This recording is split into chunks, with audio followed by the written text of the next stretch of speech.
Today I'm meeting Roach Bridgeman, someone that has been perceived to be at the start of his career, but someone who's been putting in the work for many, many years to get to the position where he is today.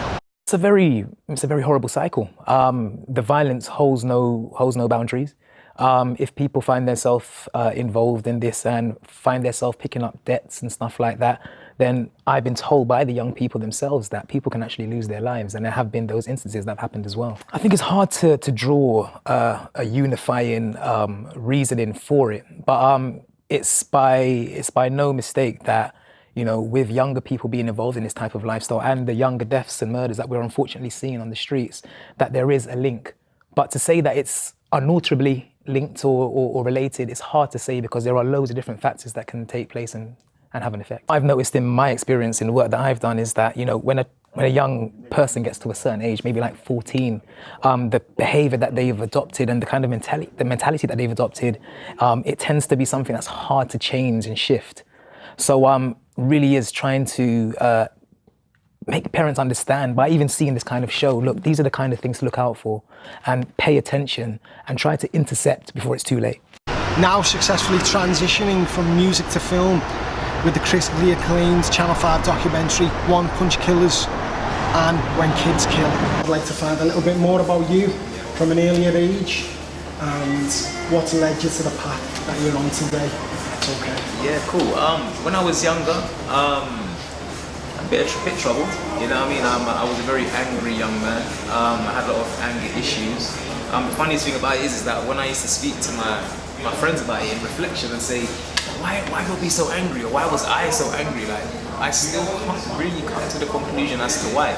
I don't know why I was so angry. I think it's maybe of the time that I was growing up, it was very dark, man. It's when grime was at its peak. Yeah. And I feel like grime really reflected what we were feeling, which is why it was such a dark music genre. And yeah, so I got myself into quite a bit of trouble at school. I was doing certain things on the streets as well with my friends. I was a bit more savvy in the streets than I was at school, because I didn't get caught for anything on the streets, but I got caught for everything in school. And yeah, but you know what, around, let's say 16, around 16 is kind of where I started to really think about life, because that's when I made the decision to study as well. And it's also around the same time that I got the knowledge and the information to take it even further with study, which is to go into university, something that I had never ever considered before, something that I didn't even know about. I didn't even know about university. Coming from where I come from, I'm from Northwest London. Coming from where I came from, like, no one didn't go to university. So university wasn't something that was part of my vernacular. It's not something that I knew. But when my grades came in for GCSEs, which I did really well, even though I got expelled from school, I still managed to do my GCSEs. I got 11 GCSEs. When they came in, it's like, then it became a reality that I could do further education. And so that's when I found out about, okay, choosing your A-levels and possibly doing university. And when I realized that I could leave my city to go to university, that was a major thing. At first, I wanted to leave the country and go to America. Too expensive. But when I found out you could leave the city, I was like, you know what, this might be the thing for me to do in order for me to kind of keep myself out of the politics that were happening, especially where I was from at the time, and maybe just try and do something different. And that's exactly what I did. I got out of London and I went to Birmingham, and I studied there for like 4 years. And that is really kind of like the making of the man. That's when I started to think about life from my own individual perspective. Because when you're in a certain area, around certain people, you think in a way that reflects on everybody else. Yeah, you can be suffocated in that environment easily. But then going to Birmingham, I became my own person, because the choices that I was making were now mine. I was studying and I was also working, or I was you know, learning to do things like cooking and cleaning, budgeting and looking after myself. And that's kind of when I started to think about life in a more retrospective way, but it wasn't a straight and narrow path. And even when I came back to London, certain times I was getting drawn back into certain things. And one of my good friends ended up getting locked up. Even before that, around the same age, no, just before, actually, when I was young, one major thing that happened to me was that somebody got shot in the head outside of my front door. So like, literally my front door's here and the person got shot. So like, my front door's here physically, like literally just over there is where the person got shot in the head. And so And the thing is, I know you seem shocked, a lot of people seem shocked, but I wasn't really shocked. It was something that was happening. That's something that was just happening. Yeah, it was happening, like a lot of murders. Like I remember growing up in a time when my borough in London, which is one of the smallest boroughs, had some of the worst gun crime and knife crime in the whole city. And in the whole city. I wouldn't say the whole country, but in the whole city. And nobody could understand why. Like, why is this small borough in London got so many murders, so many stabbings, or it was more shootings at that time, so many shootings than anywhere else. But it was, like I said, it was a very angry, dangerous, rough time. And I think, you know, these parts of my growing up are kind of what provided me with impetus and also experience to do what I do now, especially before even doing like the documentaries. I was a behavior specialist. I still am a behavior specialist. I specialize in behavior in young adults, challenging behavior in young adults. So I work with people who are challenging, who display challenging behavior to try and help them That's very interesting. stay balanced or get on a more straight path. And all of these things that I think I was a troublesome person. So what I was doing, I was working with kids who were or young people who were like me. So I think all the things that I have gone through and seen in my life are now the things that I'm exploring on TV and also in my own life. So that is kind of how my story works. It's like I've been through a lot of this stuff. I've seen kids that kill them. I've known about one-punch killers. Even 8 years old and smuggling drugs, my most recent one. Like I've seen that was shocking. I found that. I've seen that. These are things that I haven't seen the kids so much and so young involved, but these are all processes that I've seen growing up. And it's now I'm getting a chance to explore them on TV, but also give a narrative to them that is hopefully genuine and hopefully quite authentic. I think the narrative though that you give is that you have an understanding of the actions that are taking place, but also the repercussions. And I think it's finding that balance. That's what I seem to perceive when I see your documentaries. I see the balance. It's easy to point at someone and go, okay, they've broken the law, they've done this wrong, but I think you find there's a story behind every crime and every individual. Exactly. And that's what we see displayed in your films. And that's what I find what's so riveting and why I'm so compelled to watch when I see these films. But I also see the funny man.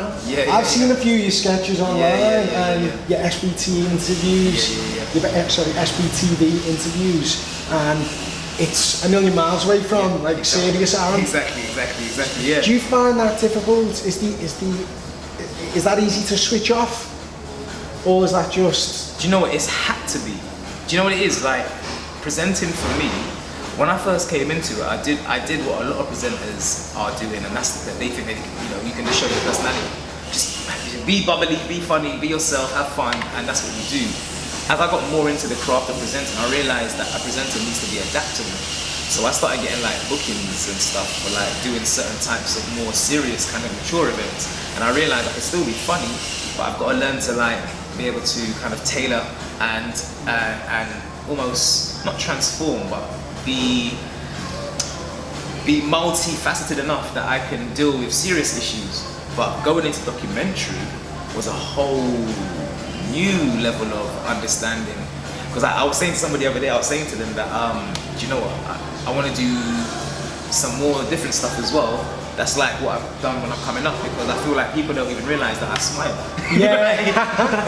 like people watch my shows and you could possibly watch one of my shows, even a series possibly, and not see me smile once, because it's such serious issues that we're always dealing with. But yeah, as you and thank you for like looking into stuff that I've done. As you know, I was having fun. I was creating funny games with like celebrities from all over the world and just having fun with it. But I knew in my heart that I always had serious issues that I had come from and that I know personally that I always wanted to cover. But I think is that I was trying for years. People don't know this. I was trying for years, but no one didn't really understand why I would want to go from doing this kind of like celebrity-based stuff to doing serious things. Well, I watched a great interview with you recently, and you spoke about the party. Was it at Channel 4 or was it at BBC? Yeah. I think it was the Edinburgh TV Festival, TV and Film Festival. And apparently for you, everyone was all stood there nodding. Stuck up, stuck up. And then all of a sudden, you and your friends, there was like a dance-off between you and your friends, and you completely changed the atmosphere. It was unbelievable, and I feel like that's what the TV executives in there, that's what they need, and that's also what TV needs. It needs a shake-up. It needs like young, fresh energy to come and bring something that's gonna help you to enjoy yourself, but also create something quality. Because bro, we had people doing the worm. We had executives doing the worm like on the floor. We had like, I had the producer of Graham Norton's show on my shoulders learning the candy. Learning the candy. Do you know what I mean? And like, I truthfully believe that's exactly what they need, and that's exactly what TV needs. A bit of a shake up. Like, let some new energy come in that's gonna bring something different to the table. And that's what we're trying to do. And there's people like myself, and there's others. You've got people like Maya Jama. You've got loads of people, phenomenal. who is someone that I've known since she was very young. Like, I've been speaking to Maya Jama about what she's doing now for years, bro. I met Maya Jama when she was like 16 years old. She's absolutely brilliant. She's blown up. She has really blown up. And what I always, sometimes you probably had this yourself, people see you on TV and just think it's an overnight success. Nah, mate. I said I'd done a piece before we started filming today, and I just said to you, I believe I'm at the start of your career, but I believe I've seen you put in the work to get to this point. Do you know what I mean? People seeing it now and also seeing the careers. It's you do all the grind and everything just to get to this point for those opportunities to present themselves to you. Exactly what it is. And man, I don't understand the work what must go into it. Is it late nights? Is it what do you do to pursue your dream? What is it that you must do? Bro, it's years. Like, I remember I was working like 9 to 5. You're from Liverpool, so you might not know, but like I'll try and put it into. Do you know what? It's basically like maybe traveling from Liverpool to Manchester. So I was working 9 to 5, and let's say I was in somewhere that's like in London, that's like Liverpool. And after I was finishing work, I was jumping on a train, tube and stuff, and going all the way to like Manchester to do this. It was in Brixton, but to film this news flash that I used to do with a guy called AJ Power, and like.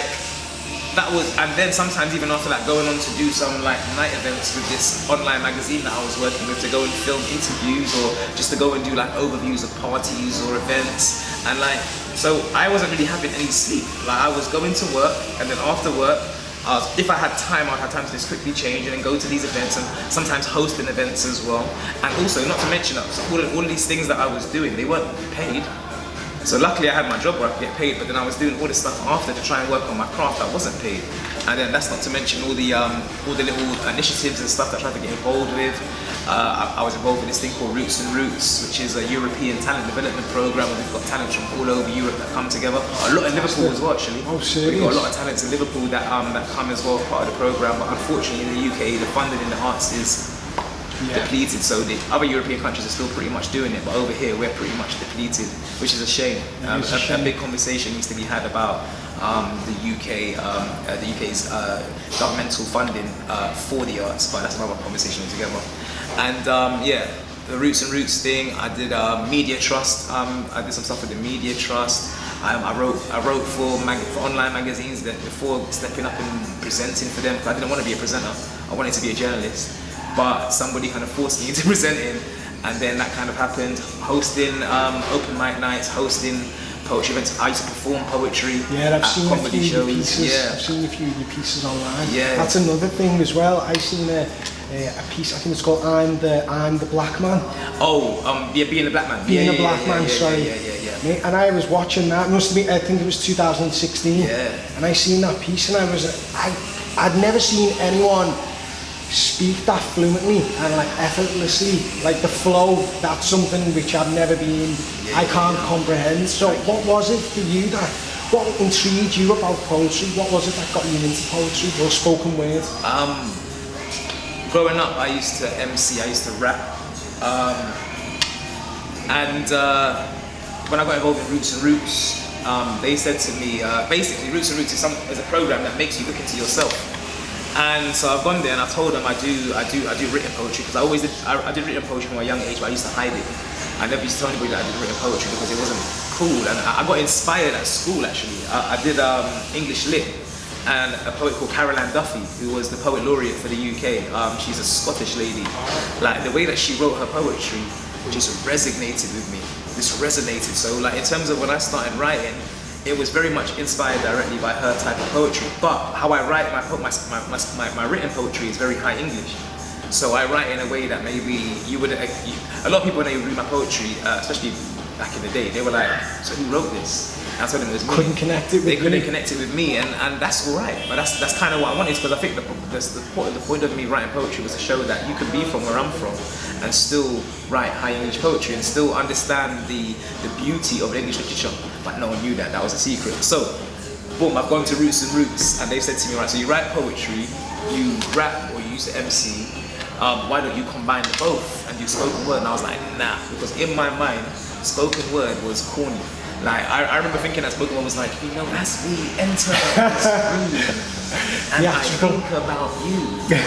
I was like, I'm not into that. But they were like, no, just make it yours. Like, think about how you flow when you rap or when you MC, and create a flow with poetry the same way. And that's what I started to do. And then they threw me on stage, like in Hungary, they threw me on stage at the ITV centres when I was, you know, quite a few years ago now, like maybe like six, 7 years ago, and really challenged me to challenge myself. And that is where the spoken word came from.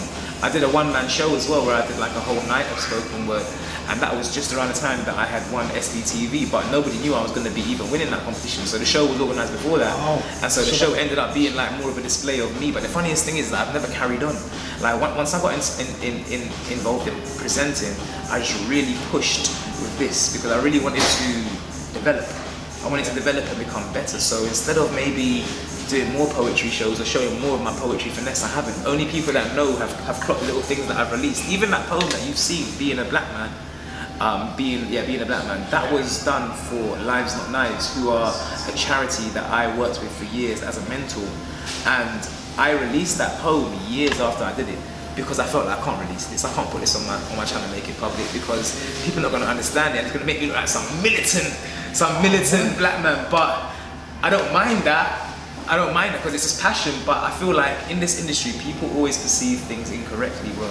And with me being so new to the industry and starting to get a little bit of traction, I was worried that if I put that poem up, will people understand it? Yeah, will people understand it? Will people think that I'm actually being anti as opposed to being empowering? Yeah. Because what it is for me, that poem was more about empowering. Like he even said it. Do you want to know what it's like to be a black man? Okay. But have you ever walked inside a room where you know you're supposed to be, but people treat and look at you in a complete opposing way? Yeah. Well, imagine that every day. It's like I'm just talking.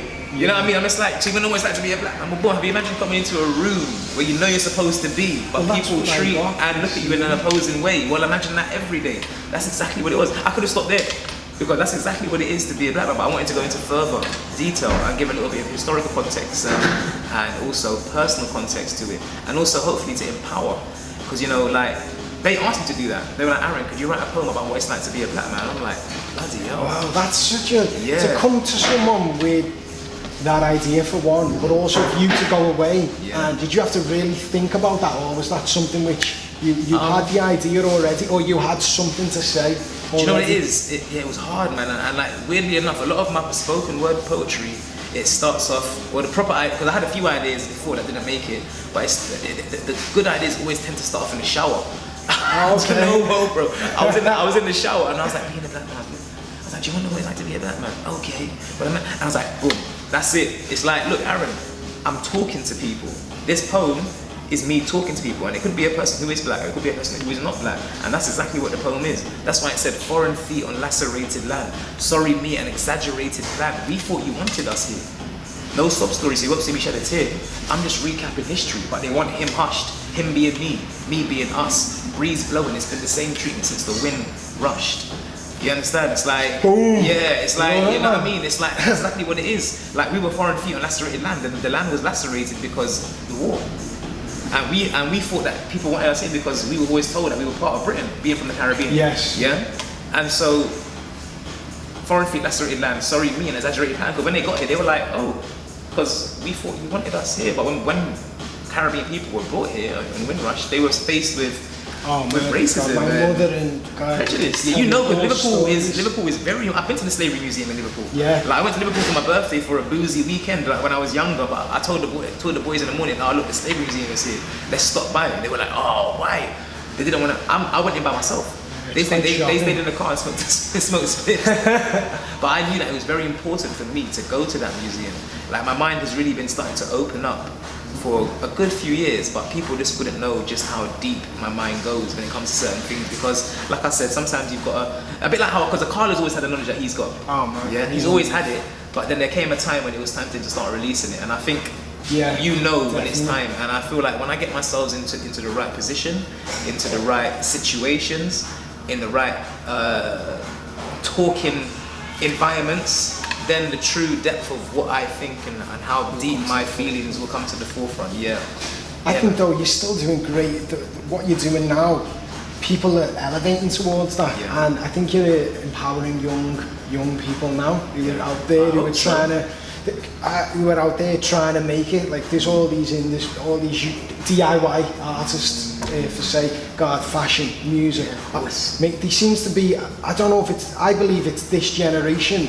There's just a different mindset. Yeah. Like people like yourself who are on telly, but you're coming with a different approach, Yeah. and it's definitely making an impact on young individuals now. And it's something which needs to be, like we said before, it's something which is needed to happen for a long time.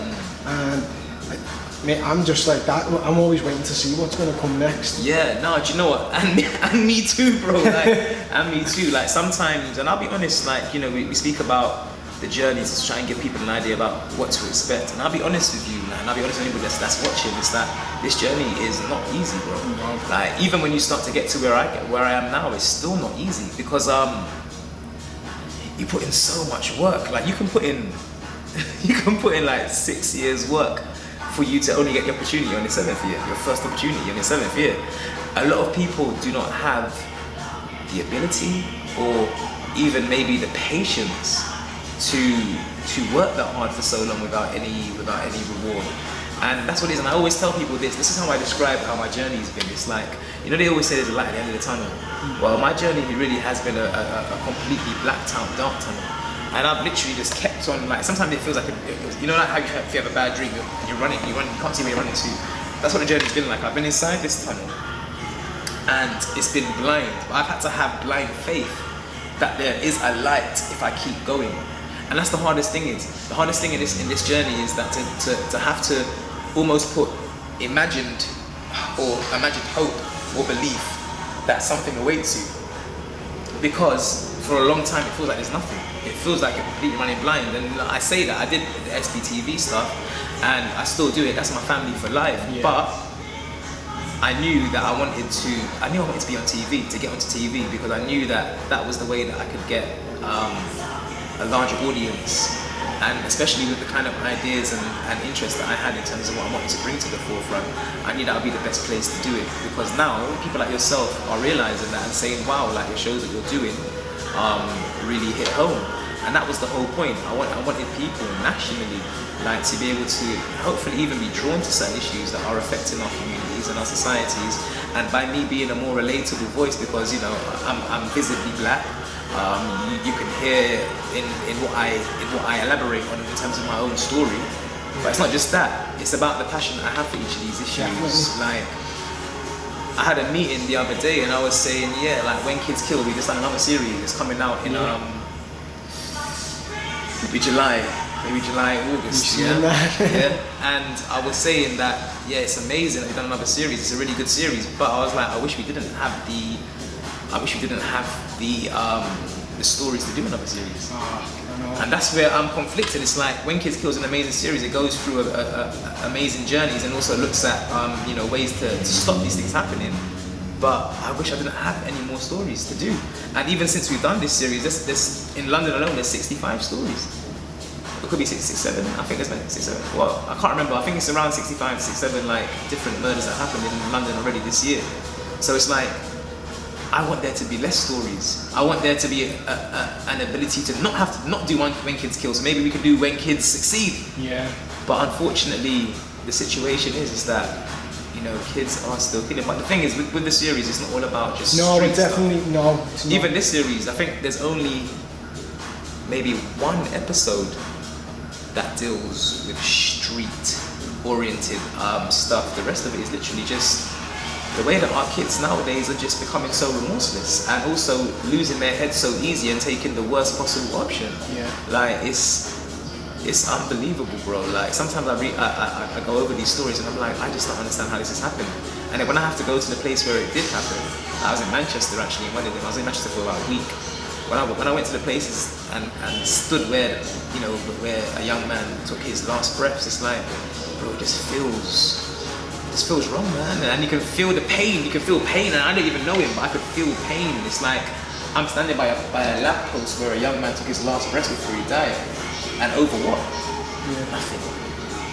Nothing. Like it's too much. But thankfully, I'm in a position where I can tell these stories, and most importantly to me, give a moralistic understanding and also moralistic options in terms of advice to parents and to people in general about how we could possibly have stopped this or possibly stem this going forward. And that's important to me. But yeah, back to what I was saying, the journey is long. The journey's long, the journey's hard. You have to really be passionate about this, and genuine passion, not passion to be famous or like to be well known. You have to actually care about what you're doing. I think maybe, so for some people know what I do, and some people see like my following and stuff and think, oh, Ray's got that many followers. It's because the fame part of things has never really been important to me. If I had it my way, I probably wouldn't even be on social media.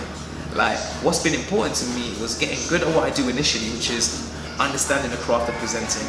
And then now, what's important to me is being able to be part of powerful projects that, as my friend Reggie Yates says, that impact change or that create change. Like me and Reggie is something of a mentor to me now, and we meet up, and one thing that he said to me that really stayed in me, and I really feel like I identify with his voice, that he wants to do projects and programs that impact change or influence change.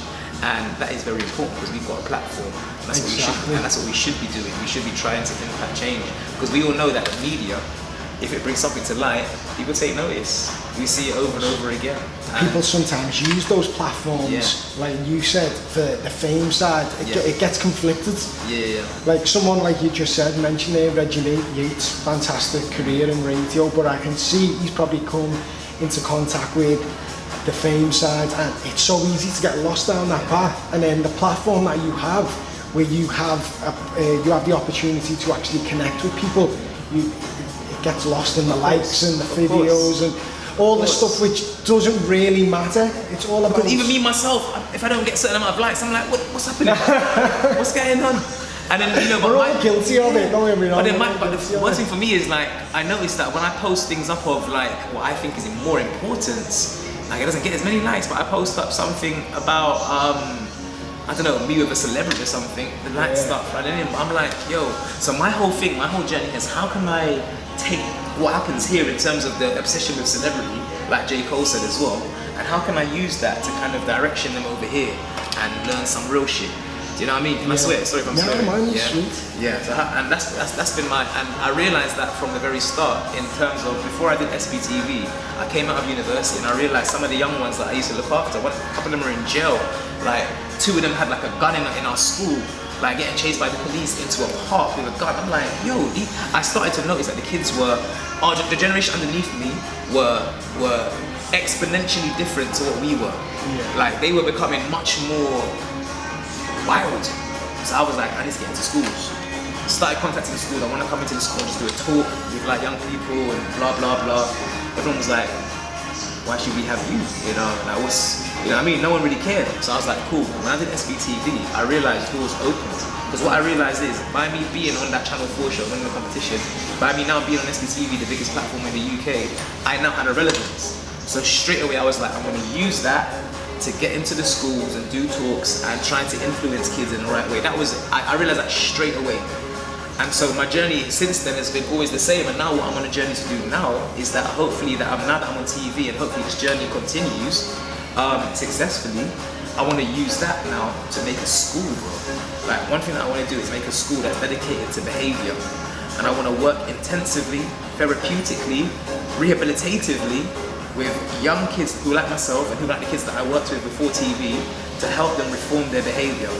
Not a pupil referral unit, a therapeutic, rehabilitative schooling environment that's going to work with them on their emotional literacy, their emotional intelligence, to try to get them to reform that behavior and hopefully get them on a straight and narrow so they don't get lost in the system. Because what happens is you go to pupil referral unit, you end up in youth jail, then you end up in big man jail. It's like the circle, they don't break, the circle just carries on. And I don't want to criticize the people referral units because they're doing as good a job as possible. But I'm just saying there's not the resources to do rehabilitative, like intensive therapeutic work with young people because they haven't got the budget for it. But if I can use my platform to garner enough attention and hopefully enough supporters to build such a school, that is exactly what I'm going to do. And that's what I want people to think about as well. You've got these platforms, use these platforms for good. Like use them for, like even in terms of what Crepes and Conan are doing, like Crepes and Cones. I know it's only a dessert restaurant, but it's inspiring. It's young black man. Yeah, bro, it's young black man from the hood. Like that have now got a business, a legit business, and they thought to put their money into that. They don't have to. They could go and buy a couple more chains and cars. Yeah. But no, let's put our money into a business. Something in our community, for our community, that can inspire our community. So even what I'm doing doesn't need to be what you do, but just think about how can we use our platforms and our success to hopefully create impact change. Yeah. I was like, you know, I started to really enjoy myself when I stopped trying to fit in with the status quo. And I said that in an interview that I did after a poem that I did for Word on the Curb. And like, you know, it really was quite powerful for me. So but in general, no, bro, I didn't know. Like, I got signed to drama agency. I did a couple of auditions, a couple of big auditions, but I wasn't really ready mentally, I don't think.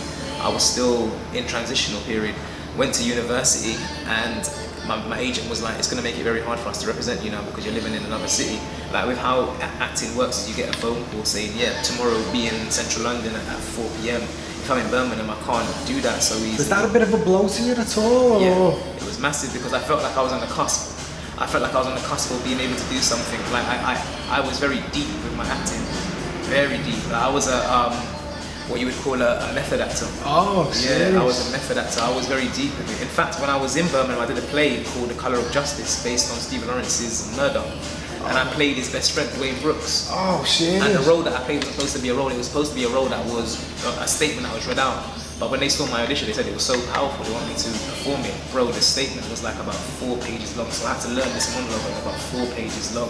It was unbelievable. At one point, I remember when I did the play, at one point, yeah, I forgot the next couple of lines. So I put my head down dramatically. People were like, oh my God, oh yeah, it's so dramatic. Not realizing, bro, my head was down thinking, what's that fucking line again? what's that line again?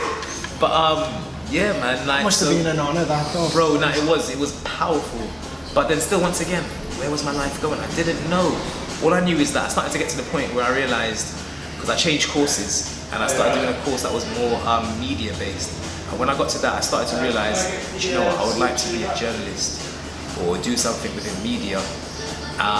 And that was when I started to think. So I didn't really start thinking about this until maybe 19, like 19, 20, like, you know what I mean? So this really has been a journey that, my journey's always been like this. Okay, I've done this, what's next? Yeah. Okay, what's next? So I did really good at my GCSE, what's next? Do A-levels, okay, cool. I did A-levels, what do I do next? Apply for university, okay, cool. I'm in university now, what can I do? Why don't you do work experience? I did work experience with the Times newspaper, with Total Film magazine, Start Your Business magazine. Okay, cool, what do I do now? Go into the real world. Put yourself out there. What do I do next? Someone hired me for like hosting shows, and then someone who I hosted a show for put an application for SBTV for me. So they actually put an application for me. Got the audition. Oh, yeah, bro. You need to understand, I'm lucky that I've had people in my life that has had more faith in me than I've had in myself. That's what it seems to be. Yeah. There always seems to be people coming to you saying, bro, like, you can do this, you know. Yeah, bro, you're really good at this, you weren't able to see that's yourself. the problem that so many of the young people have. It's like they don't realize their potential. I didn't, bro. Even certain times still to now, I'm like, yo, am I good? Am I good at this? And it's like, sometimes you really struggle to see the greatness in yourself. Yeah. But you shouldn't. You shouldn't. And I'm lucky that I had a few people in my life, quite a few people in my life that really got behind me, got behind the whole Roach Bridgeman campaign and really believed in me. Even down to documentaries. I met somebody at ITN who is like a big person in TV and in ITN, and he's the one that had faith in me. Like, he put me forward for One Punch Killers. And luckily, when I did it, it was a smash, bro. Like, it did really, really well. Really like, well. it connected. And so I'm thankful that for those people, but not all young people have people like I did who had faith in them. So this is what we need to change. Like we need to instill self-confidence in young people that are from very diverse backgrounds. yeah, and also quite hopeless environments, because not to try and make some sob story, but bro, where I'm from, where a lot of us are from, is environments where we don't think we can get to places, we don't think we can get anywhere. Exactly. And that's the mentality, but we've got to change that. So Do you believe you were fighting the key demographic? You were looked at as lower part of the scale, of less unlikely to succeed, but you've somehow, that you didn't see that. That's not what you wanted, and you've just carved your way through that path. kind of, yeah. Yeah. I just truthfully believe that you get as good as possible, you become great at what you do, and you're undeniable. You really put the work in to become great or good at what you do, and you're undeniable. You can't be denied. But I have to be honest, bro. Like, you know, I look at things from a realistic perspective. How many black faces do we still see on TV still to this day? It's true. Like, when I actually looked at it, when I broke through with One Punch Killers, I think I was one of maybe 5 or 6 black faces that had been given a chance on one of the 5 main channels. That's ridiculous. That sounds... When I looked at it. And if you go shocking. and do it yourself, you probably find the same. You might even find less, only because I watch everything and I can see. But there's not a lot of us that are given chances and opportunity. Like, people are hailing us now, you know, Daniel Kaluuya and John Boyega, but what do they have to do?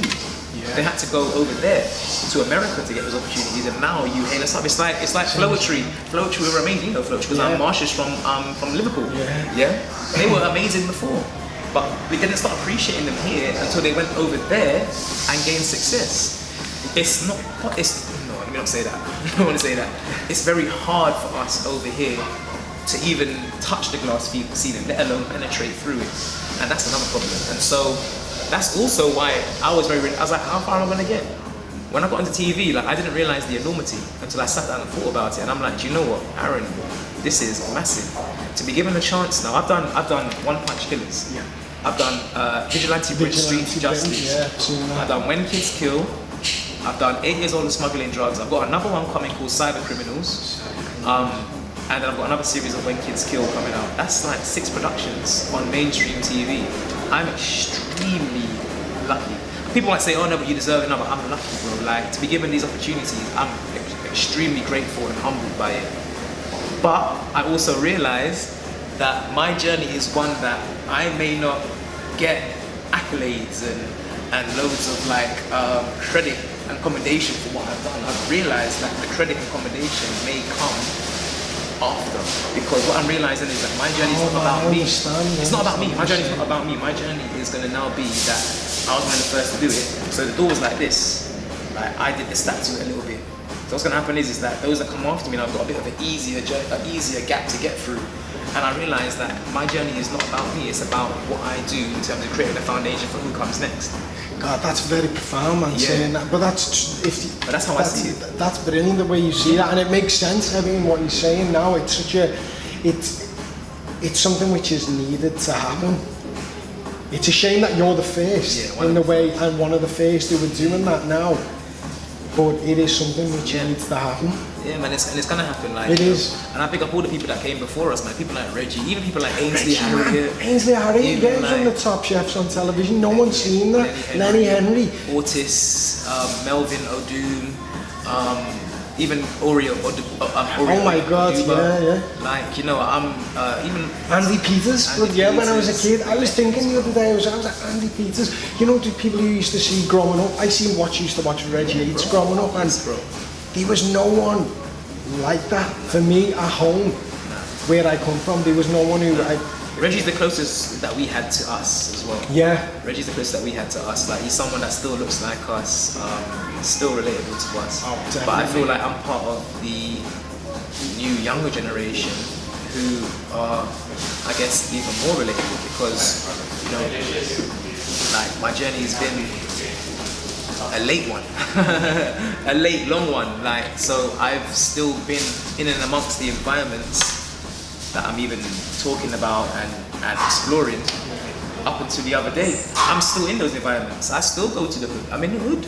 Certain time I still go to the hood. I don't live far from the hood. Like my friends are still in those environments. And I think that's what's changed about now, is that we've got artists, we've got personalities that actually are being plucked directly out of these environments and put, like people like Stormzy. As much as Stormzy's a very nice and a very good person, bro, he's from the hood as well. Yeah, of course. Like, you know, like, and like, you know what I mean? There's other people as well. So it's like, yeah, it's a long, hard fought journey, but it's one that you need to attack with guile, determination, and most of all, focus, man.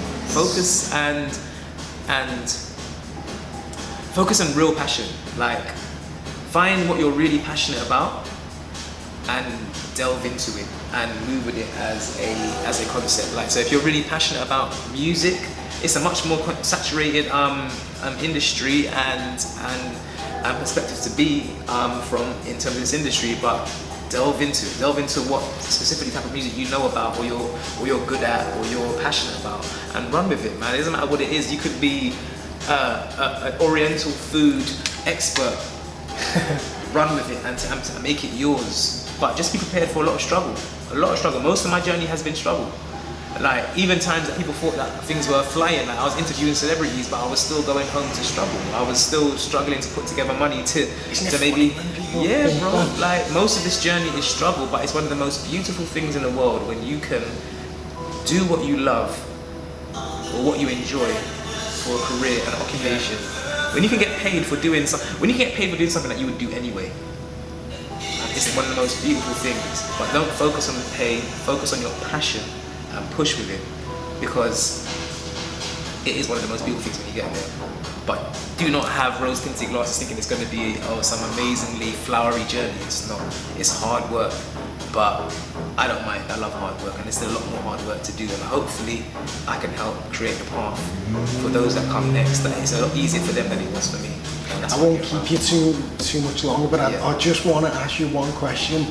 And I come into it, it comes into my life a lot. When you're doing something which is a passion and which you enjoy, you don't relate money to that, but other people say, and you're getting paid for it. Yeah. Don't you get paid for that? Yeah. And when you say, no, I'm not getting paid for it, they don't see. They shut down. They shut down. Why are you doing it? Yeah, exactly. Has that ever been something which has come into your life? Well, the unfortunate thing is, for a lot of us, especially in London, bro, like a lot of us have had to sell the dream. Yeah.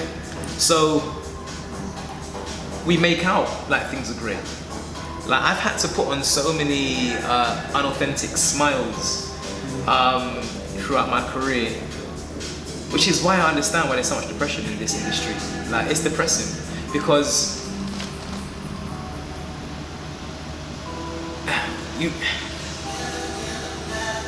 you're in amazing places. You're sitting down with amazing celebrities and amazingly rich people who are doing their thing. Sometimes becoming friends with them. You can't make it be known that you're struggling or that you are like I remember going in a flipping a Maybach Phantom with Mila J, like, and I remember like just being in that situation and then going home and then like having like a two-piece. Like chicken and chips, like, do you know what I mean? It's like I've gone from this illustrious situation to like come back to struggle. I remember going to Monaco and going to the World Entrepreneur of the Year Awards, where I was surrounded by billionaires for a week. I was producing content out there, and then I remember coming back and being in my overdraft. This is the reality. The reality is that this industry is one of the most glamorous, one of the most sought after, but it's also one of the hardest to squeeze money out of, and also one of the most frequently fronted industries. So people are fronting all the time. Yeah. Like, everyone's fronting. No one is as rich as they claim to be, apart from those who are really killing it at the top. And that is a struggle you've got to deal with, man. But like I said, once again, it's all about you keeping the focus. And to be honest, I think maybe it's time for some honesty. if you are struggling, if you are not getting paid, maybe we should just be saying that outright. Maybe we should just be telling the truth that, you know what, yeah, I am struggling, but I am on a journey here where I'm going to. People only talk about it after they get to where they want to get to. Yeah. Like people always say, yeah, I remember like I was sleeping on the sofa, but at the time you didn't say that. Maybe at the time you should say it. Maybe then it can give people a more realistic understanding of what they're getting themselves into. And then also as one other thing that I will say is, understand when the time has come for you now to start monetizing what you do.